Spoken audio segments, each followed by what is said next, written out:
Higher study abroad গ্রুপের পক্ষ থেকে আমি রায়হান চৌধুরী সবাইকে আমার আইএলটিএস এর প্রথম ভিডিও দেখার জন্য স্বাগতম জানাচ্ছি। এই ভিডিওতে আমি আপনাদেরকে আইএলটিএস এর সাধারণ কথাগুলো বেসিক আইডিয়া দেব।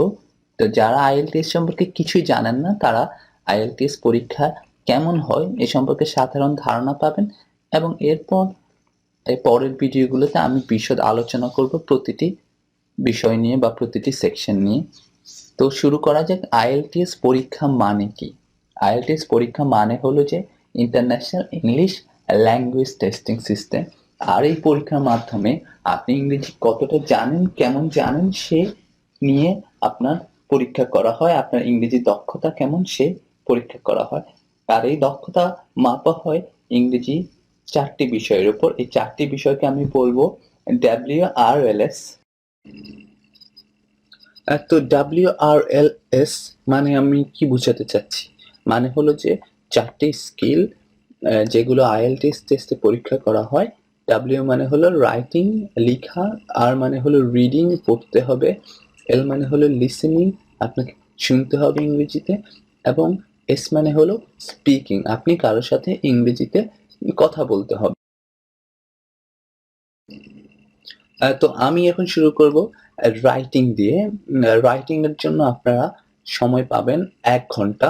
রাইটিং এর জন্য আপনারা সময় পাবেন 1 ঘন্টা। আর এই 1 ঘন্টায় আপনাদেরকে লিখতে হবে 400 শব্দ, 400 ওয়ার্ডস।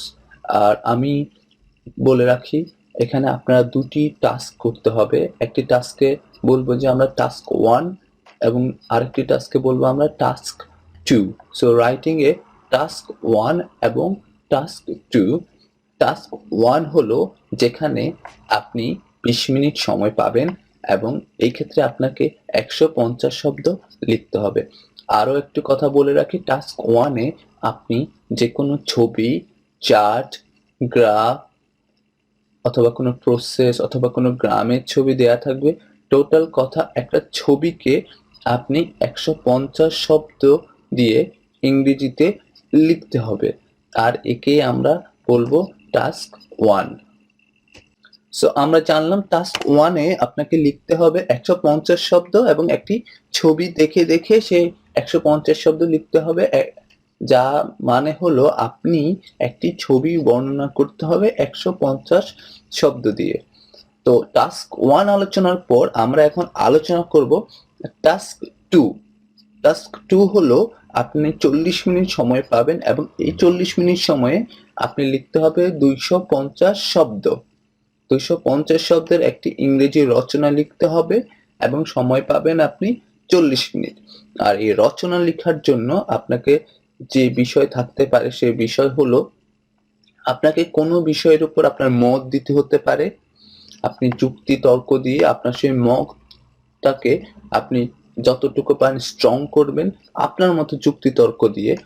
এছাড়া আপনি কোনো জিনিস নিয়ে ডিসকাস করা হতে পারে এবং আপনার সেক্ষেত্রে আপনার কি মত সেটা দিতে হতে পারে। এছাড়া আপনার যে কোনো প্রবলেম নিয়ে আলোচনা করা যেতে পারে, করতে হবে এবং সেই সমস্যার কি সমাধান আপনি মনে করেন হলে ভালো হয় সে সমাধান নিয়েও আপনার মতো করে আপনি আলোচনা করতে হবে। তো বেশিরভাগ ক্ষেত্রে এই ক্ষেত্রে আর্গুমেন্টাল রাইটিং লিখতে হয়। আর্গুমেন্ট টাইপের, যে আমরা জানি যে আর্গুমেন্ট দিয়ে আপনি যে আর্গুমেন্টটাকে আপনি সমর্থন দেবেন আপনার যুক্তি তর্ক দিয়ে, সেই ধরনের লেখাই লিখতে হয়। এছাড়া অনেক সময় প্রবলেম সলিউশন থাকে, এছাড়া আরো অন্যান্য ধরনের টাস্ক থাকে, তবে বেশিরভাগ ক্ষেত্রে আর্গুমেন্টাল টাস্কই এখানে লিখতে হয়। তো মোট কথা হলো যে আপনাকে এই ক্ষেত্রে 40 মিনিট সময় দেওয়া হবে 250 শব্দ লেখার জন্য। আর এই ক্ষেত্রে কোনো ছবি দেয়া থাকবে না, এই ক্ষেত্রে একটা বিষয় দেয়া থাকবে, একটা সাবজেক্ট দেয়া থাকবে, যে 2-3 লাইনে সেই সাবজেক্টের উপর আপনি আপনার লেখা লিখতে হবে। সেই টপিকটাকে আপনি সুন্দরভাবে গুছিয়ে লিখতে হবে। রাইটিং এর পর আমি আলোচনা করব রিডিং পরীক্ষায় কেমন প্রশ্ন হয়। রিডিং পরীক্ষায় যেমন প্রশ্ন হয় তার ডিটেলস ধারণায় না গিয়ে আমি বলবো যে রিডিং হলো যে আপনি কোনো একটি জিনিস পড়ে পড়ে আপনাকে উত্তর দিতে হবে। আমি যদি আপনাদেরকে এখানে একটা প্রশ্ন করি যে রিডিং এর জন্য আপনারা কতক্ষণ সময় পাবেন। তো এই স্লাইডটা পড়ে আপনারা দেখুন সে উত্তরটা খুঁজে বের করতে পারেন কিনা। আসুন আমরা দেখি। উত্তর হবে আপনারা ১ ঘন্টা সময় পাবেন। এই কথাটা কিন্তু আমি বলিনি, এটা আমরা এখান থেকে পড়ে রিডিং করে তারপর আমরা উত্তরটা খুঁজে পেয়েছি। এইরকম IELTS রিডিং পরীক্ষায় ৩টি প্যাসেজ দেয়া থাকবে। সেই ৩টি প্যাসেজে প্রায় ২৫০০ শব্দ থাকবে। সেই ২৫০০ শব্দ থেকে আপনি ৪০টি প্রশ্নের উত্তর বের করতে হবে। বিভিন্ন ধরনের কোয়েশ্চেন টাইপ থাকে, সেন্টেন্স কমপ্লিশন থাকে, আপনার MCQ টাইপ থাকে, ট্রু ফলস থাকে, আপনার এই ক্ষেত্রে থাকে হেডিং মিলাতে হবে।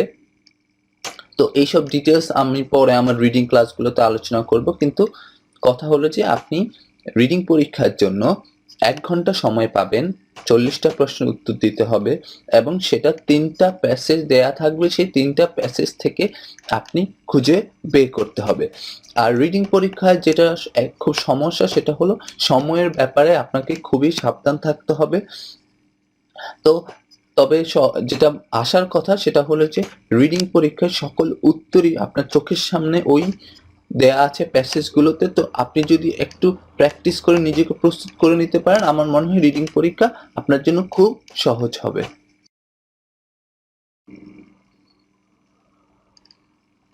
লিসেনিং এ আপনাকে হেডফোনের মাধ্যমে অডিও ক্লিপ শুনতে হবে এবং সেই অডিও ক্লিপ শুনে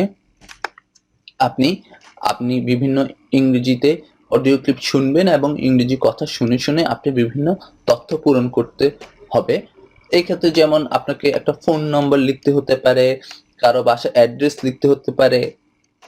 এছাড়া কোনো টিচার কোনো তথ্য দিবে, সেই তথ্য আপনাকে লিখতে হতে পারে। এছাড়া ২ জন বন্ধু কথা বলছে, সেখান থেকে আপনাকে তথ্য লিখতে হতে পারে। তো মোট কথা হাফ অ্যান আওয়ার মতো সময় পাবেন এবং ৪০টি প্রশ্ন উত্তর দিতে হতে পারে ইংরেজিতে শুনে। এরপর আমরা আলোচনা করব স্পিকিং নিয়ে। স্পিকিং এ আপনি ১২ থেকে ১৫ মিনিট সময় পাবেন এবং এই ১২ থেকে ১৫ মিনিট সময়ে আপনি একজন পরীক্ষকের সঙ্গে ইংরেজিতে কথা বলতে হবে। পরীক্ষক ইংরেজিতে আপনাকে বিভিন্ন প্রশ্ন করবে আপনার সম্পর্কে, অথবা কোনো বিশেষ টপিক দিবে, আপনাকে একটা টপিক দিবে, সেই টপিক নিয়ে আপনি কথা বলতে হবে এবং আপনাকে আরো কিছু প্রশ্ন করা হতে পারে। যা এই মোট জিনিসটা হলো যে আপনাকে পরীক্ষক বিভিন্নভাবে আপনার ইংরেজি বলার দক্ষতা, আপনি কেমন ইংরেজি বলতে পারেন তা দেখবে। পরীক্ষক আপনার সঙ্গে সরাসরি কথা বলবে এবং একটি অডিও রেকর্ডার দিয়ে আপনার কথাগুলো রেকর্ড করবে। তো এরপরে পরীক্ষক দেখবে যে আপনি আসলে কতটা ইংরেজি কেমন পারেন, ইংরেজিতে আপনার কথা বলার দক্ষতা কেমন, সেই পরীক্ষাই করা হবে স্পিকিং টেস্টে। আলোচনার এই পর্যায়ে আমি কিছু বই এবং কিছু ওয়েবসাইট নিয়ে আলোচনা করব যেগুলো আপনাদের IELTS প্রিপারেশনের জন্য উপকারী হতে পারে।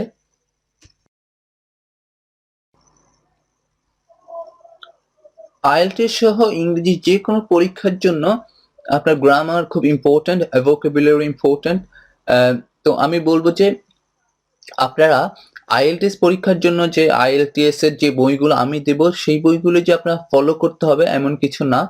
আপনারা যেকোনো বই পড়ে আপনি ইংরেজি যদি ইমপ্রুভ করতে পারেন, সেটাই আপনার জন্য কিন্তু IELTS পরীক্ষার জন্য উপকারী হবে। আমি শুধু কয়েকটি বই দিলাম যে বইগুলো আমি আসলে দেখেছিলাম। আপনারা IELTS এর গ্রামার নিয়ে আলোচনা বা গ্রামার নিয়ে ধারণা পাওয়ার জন্য আপনার IELTS গ্রামার বইটা একটু চোখ বুলিয়ে দেখতে পারেন। আর যাদের একেবারে গ্রামার মনে করেন একটু উইক, তারা অন্য কোনো গ্রামার বই যেমন রেমন্ড মার্ফির গ্রামার বই অথবা যেই গ্রামার বইটা আপনার কাছে সহজ লাগে তা আগে দেখে নিতে পারেন। তারপর ভোকাবুলারির জন্য IELTS ভোকাবুলারি, এই বইটা নিয়ে আমি বলবো যে এই বইটা হলো তারা ধরেই নিচ্ছে আপনার ভোকাবুলারি একটা ভালো লেভেল আছে। তারা শুধু দেখে, আপনি শুধু এটা হলো যে একটা বই যেখানে আপনাকে ভোকাবুলারি শেখানো হবে না। এখানে তারা ধরে নিচ্ছে আপনার ভোকাবুলারি পারেন। তো বইটা দিয়ে আপনি দেখতে পারেন যে আপনার ভোকাবুলারি কেমন লেভেলে আছে, কেমন ভোকাবুলারি পারেন IELTS এর জন্য।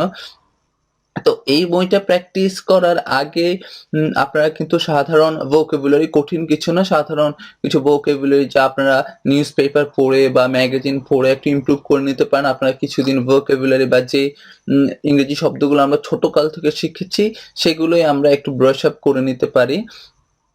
তারপর রাইটিং স্কিল, স্যাম ম্যাকহার্টারের একটা রাইটিং স্কিল আছে। এই বইটাও আমি বলব তারা ধরে নেয় যে আপনি মোটামুটি ভালোই রাইটিং পারেন। তো এই ক্ষেত্রে সরাসরি এই বইটায় যাওয়ার আগে আপনি বাংলায় অনেক রাইটিং এর বই পাওয়া যায়। মনিরুজ্জামান স্যারের বই, সাইফুর স্যারের বই অথবা যেকোনো নির্ঘাত থেকে অন্যান্য বই পাওয়া যায়। আপনি যেটাকে মনে করেন যে আপনার জন্য ভালো, আপনি এরকম একটি রাইটিং বই আগে প্র্যাকটিস করে নিতে পারেন, মানে ধারণা নিতে পারেন, অথবা ইন্টারনেট থেকেও আপনি ধারণা নিতে পারেন। তারপরে একটা বই আছে কমন মিস্টেকস অ্যাট আইএলস। এটা দুটো লেভেলের বই আছে, ইন্টারমিডিয়েট এবং আইএলটিএস অ্যাডভান্স লেভেলের জন্য। শুরু করবেন ইন্টারমিডিয়েট দিয়ে। এখানে স্টুডেন্টরা কেমন ভুল করে থাকে, কেমন মিস্টেকগুলো করে থাকে পরীক্ষায়, সেটা নিয়ে আলোচনা করা আছে। তো এই বইটা আমি দেখতে বলবো এই জন্য যে তাহলে সহজেই আমরা সেই মিস্টেকগুলো কিন্তু অ্যাভয়েড করতে পারবো। এবং এই বইগুলো কিন্তু ইন্টারনেটেও অনেক বই, যেমন কমন মিস্টেক বইটা আপনি ডাউনলোড করতে পারবেন, গুগলে সার্চ দিলে পাওয়া যাবে এবং আপনি সেই পিডিএফ ফাইল ডাউনলোড করে নিতে পারেন। এই বইটা খুব বড় একটা বই না, ছোট একটা বই, আপনি চোখ বুলিয়ে নিতে পারেন। এখানে দুটি ওয়েবসাইট রয়েছে, ieltsimon.com এবং www.dcielts.com। এই ওয়েবসাইটগুলো কিন্তু আপনি প্রিপারেশন বলুন আর টেস্ট প্র্যাকটিস বলুন, আইএলটিএস এর যে কোনো ক্ষেত্রে কেউ যদি আমার মনে হয় এই দুইটা ওয়েবসাইটই শুধু ভালোভাবে ফলো করে, আমার মনে হয় সে খুব ভালো করতে পারবে।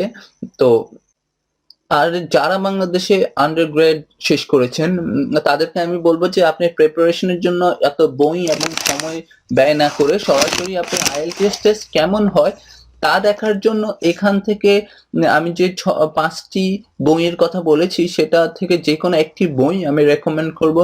অ্যাকশন প্ল্যান ফর আইএলস, এই বইটা দেখে নিতে পারেন। এই বইটাতে আইএলস নিয়ে সম্যক আলোচনা করা আছে। আইএলস এর প্রতিটি কোশ্চেন টাইপ, 4টি স্কিলের কেমন কেমন কোশ্চেন টাইপ হতে পারে সেগুলো নিয়ে আলোচনা করা আছে।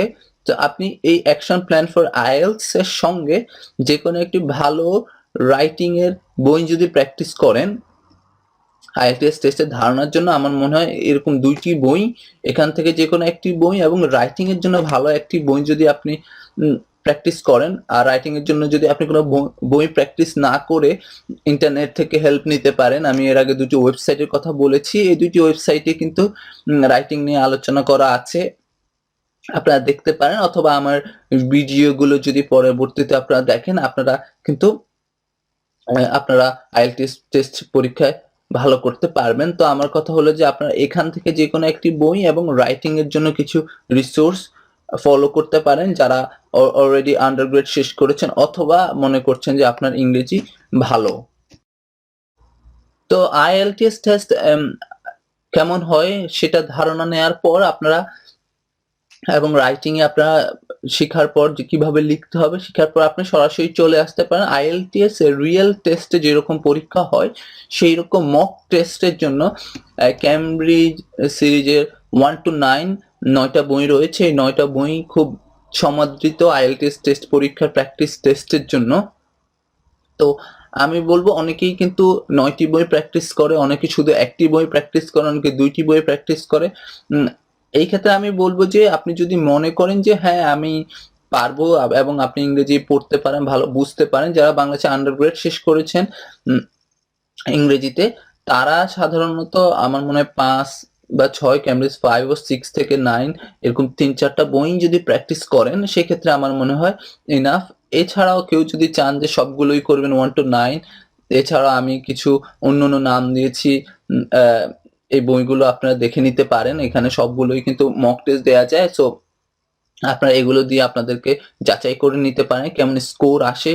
এবং এছাড়াও আরো একটা জিনিস হলো যে এই পরীক্ষাগুলো দিলে আপনার কোথায় উইক পয়েন্ট সেগুলো নিয়ে আপনি আলোচনা করতে পারেন। তো এই বইগুলো কিন্তু আপনারা টেস্ট প্র্যাকটিসের জন্য দেখতে পারেন।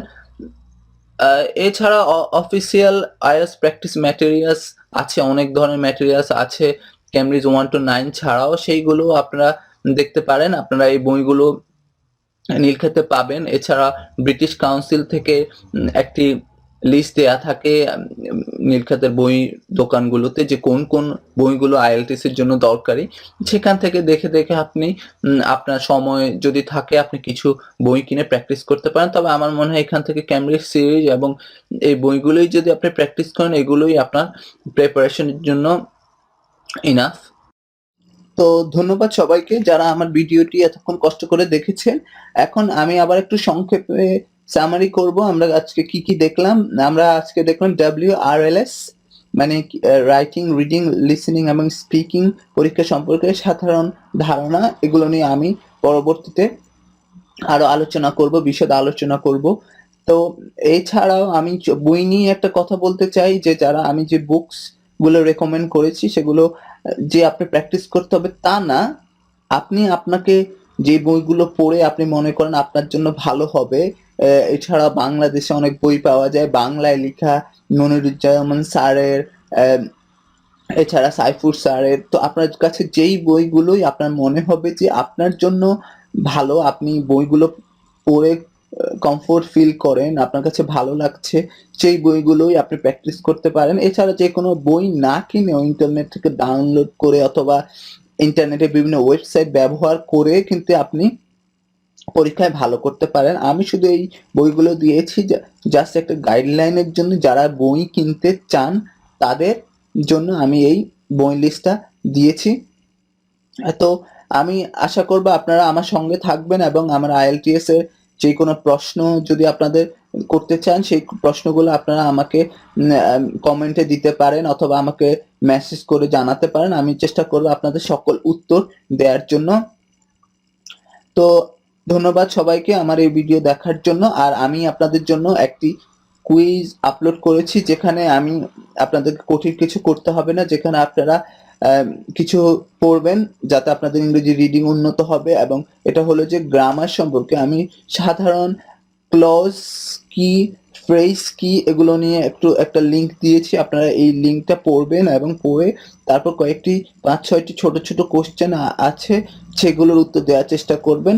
সো আজকে এই পর্যন্তই।